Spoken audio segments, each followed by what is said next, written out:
자, 원숭이띠 궁합을 기본적으로 보실 때는 이제 신자진 삼합관계로 보시면 되고, 그쵸? 그 다음에 신유술 방합관계로 보시면 되고, 그 다음에 인신충 육충의 관계로 보시면 되고, 신묘 묘신 원진기문으로 보시면 되고, 사신합수 신상합수 육합으로 보시면 되고, 신신 자기 내부의 궁합으로 보시면 되고, 그 다음에 충미해오 서로 조율관계로 이렇게 나눠 보시면 되겠죠. 자, 한번 각각을 볼게요. 우선은 삼합관계를 볼게요. 신자진 원숭이띠, 쥐띠, 용띠가 삼합관계를 이루죠. 우선 삼합관계의 좋은 점은 기질적으로 서로 끌리는 점이 있다. 다양한 차이점에도 불구하고 밀고 당기면서 도와줄 수 있는 부분이 발생한다. 그렇지만 같은 띠에서도 세 종류의 성향이 있듯이 상당히 성향적으로 보면은 삼합이라 하더라도 차이점이 많이 발생한다. 그거는 이제 우리 12띠 공부하시는 분들은 누구나 다 아시죠. 상생관계이면서도 서로 조율을 해줘야 되겠죠. 왜냐면 삼합에서 가장 중요한 게 역할 인정이란 말이에요. 오히려 다른 관계보다도 더 섭섭함을 느낄 수 있어요. 삼합관계로 만난 4살, 8살 차이겠죠. 그 삼합관계로 만난 사이는 서로 역할을 인정해 주시면은 아주 좋은 관계로 인정을 하는 거죠.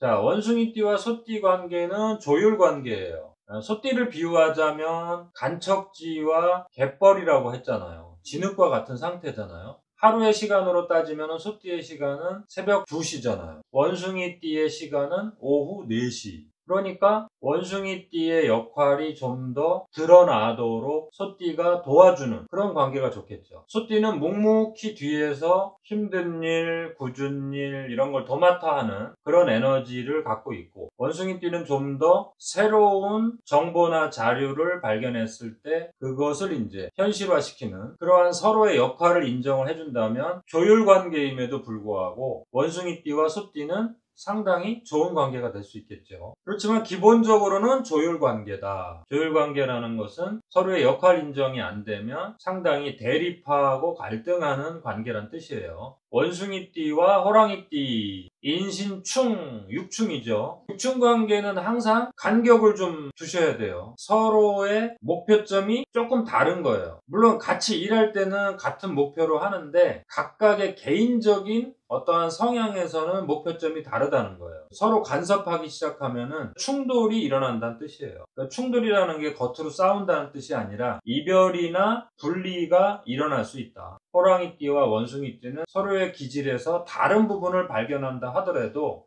그건 당연하다 이렇게 생각을 하셔야 되죠. 원숭이띠가 추구하는 방식이랑 호랑이띠가 추구하는 방식은 대단히 반대적인 속성이 있단 말이에요. 원숭이띠에 갖고 들어가는 에너지와 호랑이띠에 뚫고 나오는 에너지의 충돌이란 말이에요. 사실은 같은 소양상화의 기운이란 말이에요. 그런데 에너지의 방향성, 운동의 방향성이 반대이기 때문에 육충이라고 한 거란 말이에요. 똑같은 목표 달성임에도 불구하고 그 방법론에서 다르다는 거예요. 사실은 호랑이띠와 원숭이띠가 뭉친다면 최고의 결과물을 만들어낼 수 있겠죠. 서로 섭섭함을 느끼고 서로 오해해서 충돌할 수 있는 소지가 있다. 그렇게 기억을 하시면 좋겠죠. 육충 관계를. 원숭이띠와 토끼띠, 원진, 귀문, 조율 관계가 강력하게 발생한다는 뜻이에요. 원진 기문이라는 것은 완전히 충돌하지 않지만 그렇다고 합도 안 되는 거죠. 충도 안 되고 합도 안 되니까 오해의 소지나 갈등의 소지를 갖고 있는 거예요. 서로 도와주고 아주 좋은 관계인데도 약간의 섭섭한 내용이 있다면 그것을 확 풀어서 해결하지 못하고 미적지근하게 남아있는 부분이 갈등으로 증폭될 수 있다. 서로의 약간의 거리를 두면서 상대방의 역할을 좀 인정해줘야 된다. 그런 뜻으로 이해하시면 되겠죠. 그 다음에 원숭이띠와 뱀띠, 여기도 이제 궁합관계에서 많이 만나죠. 3살 차이니까. 원숭이띠와 뱀띠는 사회생활을 하면서 많이 만날 수 있는 관계예요. 같은 회사에서 커플로 된다든가 같이 어떤 일을 하다가 만나든가 보다 좀 넓은 세상으로 나아가면서 만날 수 있는 육합이라고 한단 말이에요. 뱀띠와 원숭이띠가 만난다면 진취적이고 보다 좀 넓은 세상을 목표로 도전할 때 서로에게 도움이 되고 서로를 지지해주는 그런 멋있는 궁합이란 뜻이죠. 뱀이 추구하는 방식은 사유축이라고 하는 금운동 쪽으로 합류하고, 원숭이띠는 신자진이라고 하는 내부 씨앗 쪽으로 합류한단 말이에요. 그 시점에서 뱀띠하고 원숭이띠는 서로 갈등할 수 있겠죠. 그 시점에서 갈등할 수 있기 때문에 여기에 제가 육합이라고 써놨지만 조율 관계까지도 보셔야 돼요. 자, 그 다음에 원숭이띠와 말띠 조율과 상생이라고 써놨어요. 말띠가 한 나라의 왕이고 임금이라면, 비유하자면 원숭이띠는 신세대 공주님, 왕자님에 해당된단 말이에요. 말띠가 원숭이띠를 사랑하고 보살펴 주겠죠. 또 원숭이띠는 그 말띠의 그 뜻을 잘 이어받아서 새로운 문화를 창조해내는 그러한 상생의 관계가 된단 말이에요. 그러한 상생의 관계임에도 불구하고 조율이라고 써놓은 것은 그 말띠의 기질이 원숭이띠를 간섭하거나 참견한다면 갈등 관계가 생기겠죠. 그 다음에 원숭이띠와 양띠 상생과 조율이라고 써놨어요. 그 양띠가 사과 꼭지라면은 원숭이띠는 그 사과 꼭지에 매달려 있는 풋과일이란 말이에요. 가장 긴밀한 상생관계가 되겠죠. 그 다음에 양띠를 그 왕궁에 있는 선생님이라고 했잖아요. 원숭이띠는 왕자님, 공주님이란 말이에요. 비유하자면 그 왕을 가르치는 선생님인 양띠가 왕자님과 공주님에 해당되는 그 원숭이를 직접 가르치는 건 아니지만, 원숭이띠가 양띠하고 얼마나 긴밀한 관계가 만들어지느냐가 이해하실 거예요. 그 양띠의 기운이 그 뜨거운 여름의 기운을 모두 흡수해서 그 원숭이띠의 풋과일로 넘겨주는 연결고리 역할을 하는 이 양띠이기 때문에 양띠와 원숭이띠는 찰떡궁합이란 말이에요. 근데 그렇다 하더라도 그 사과 꼭지 자체를 사과라 할 수 없잖아요. 그렇기 때문에 양띠가 원숭이띠한테 참견하고 간섭하는 순간 원숭이띠는 그 사과 꼭지를 버리려고 하겠죠. 근데 원숭이띠 입장에서도 그 사과 꼭지를 버리면 자기가 미성숙 과일, 풋과일이 되잖아요. 더 이상 성장할 수가 없잖아요. 그래서 원숭이띠도 사실은 양띠를 버리는 순간 손해를 본단 말이에요. 그래서 양띠하고 원숭이띠는 가장 가까운 관계가 될 수 있음에도 그 조율 관계를 인정하지 않으면 역할이 분명히 다르기 때문에 갈등할 수 있다. 그래서 어떻게 보면은 원숭이띠가 신자진이라고 하는 삼합, 사신합수라고 하는 육합보다도 사실은 신미관계라고 하는 원숭이 양의 그 관계가 사실은 가장 가까운 관계예요. 원숭이띠하고 원숭이띠 만난 것보다도 더 가까운 관계가 될 수 있는 거예요. 그런데 사과와 사과꼭지 관계처럼 서로 영역이 다르잖아요. 그래서 이것을 인정하지 않으면 오히려 그 가까운 관계이기 때문에 발생되는 문제, 서운함, 오히려 오해, 섭섭함, 이런 것들이 더 문제가 된단 말이에요. 이 부분을 좀 생각을 해주셔야 돼요. 그 다음에 이제 원숭이띠와 원숭이띠, 여긴 당연히 육합, 삼합, 같은 띠니까 뭐 하여튼 좋은 건 다 발생하죠. 그런데 원숭이띠에 그 성향 세 종류가 있기 때문에 같은 띠임에도 왜 이렇게 서로 다르냐, 이러한 갈등과 오해가 발생할 수 있다고 했죠. 자, 그래서 같은 띠일수록 조율 관계 서로 역할 인정해 주시고 약간의 거리를 둘 때는 두셔야 되는 그런 거를 이해하셔야 되겠죠. 그 다음에 원숭이띠와 닭띠, 여기는 방합 관계죠. 과일로 따지면은 신선한 풋과일이 원숭이띠라면 이제 완전히 성숙해서 이제 열매를 저장하는 그런 단계가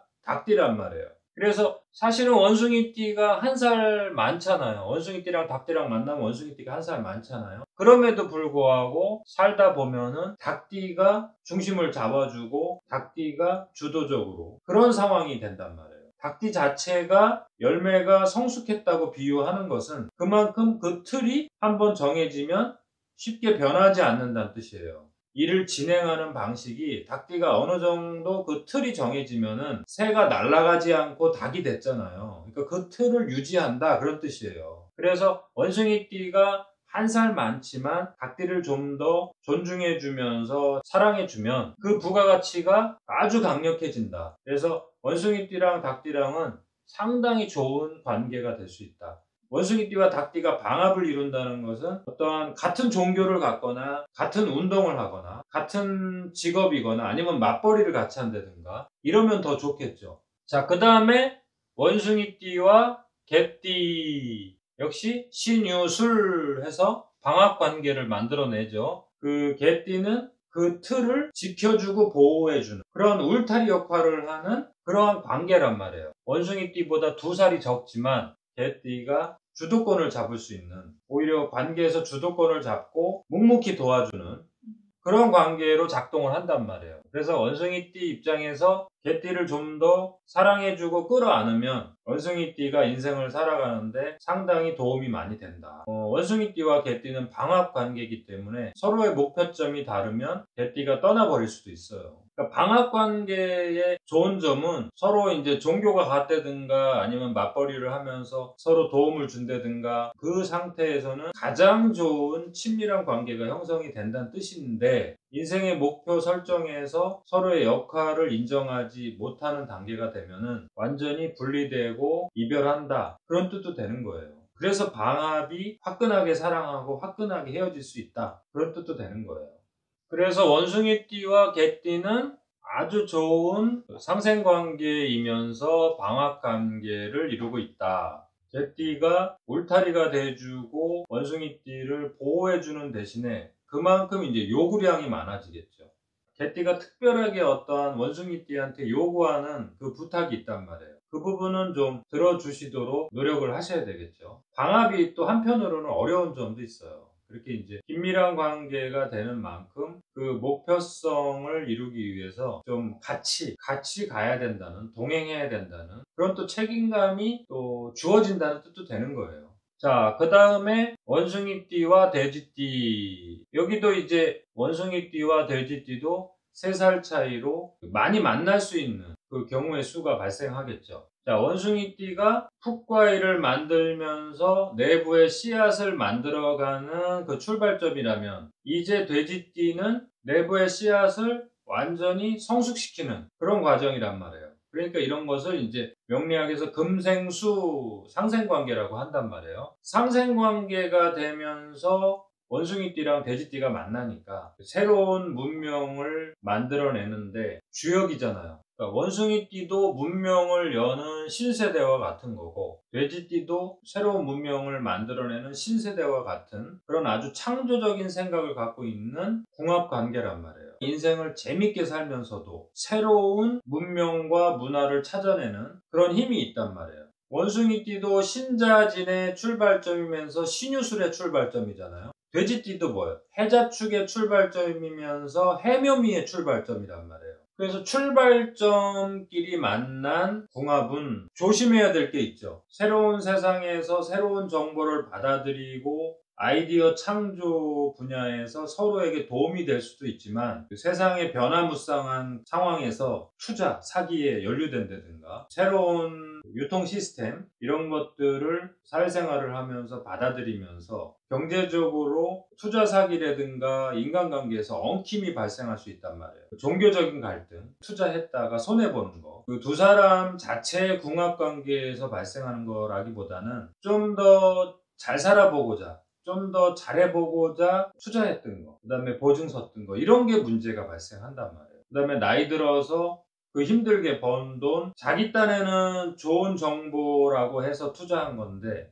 문제가 발생할 수 있는 그런 거를 대단히 조심해야 된단 말이에요. 새로운 거, 보다 좀 부가가치가 높은 것을 추구하다가 낭패를 볼 수 있는, 그래서 이런 부분을 대단히 조심해야 돼요. 간섭하고 싸우고 갈등하는 게 한편으로는 좋은 거란 말이에요. 그래야지 이제 브레이크를 걸 수도 있고 나의 배우자가 조심할 수도 있잖아요. 서로 잘 맞는 사람, 생각이 맞고 서로 뭐 취미생활이 맞고 뭐 목표점이 맞고 처음에 출발할 때 이런 게 좋아 보인단 말이에요. 그런데 살아가는 과정에서 그 잘 맞는 부분 때문에 에이, 저 사람이 잘 하겠지, 저 사람이 알아서 잘 하겠지 믿고 따르다가 오히려 나쁜 운의 시기에, 또 두 사람이 또 나쁜 운의 시기에 인간관계가 엉키면서 큰 손해를 보면서 이혼하게 된다든가 이런 현상이 생긴단 말이에요. 이 궁합관계에서 상생관계라든가 방합관계라든가 삼합관계라든가 이런 것이 더 조심스러운 거예요.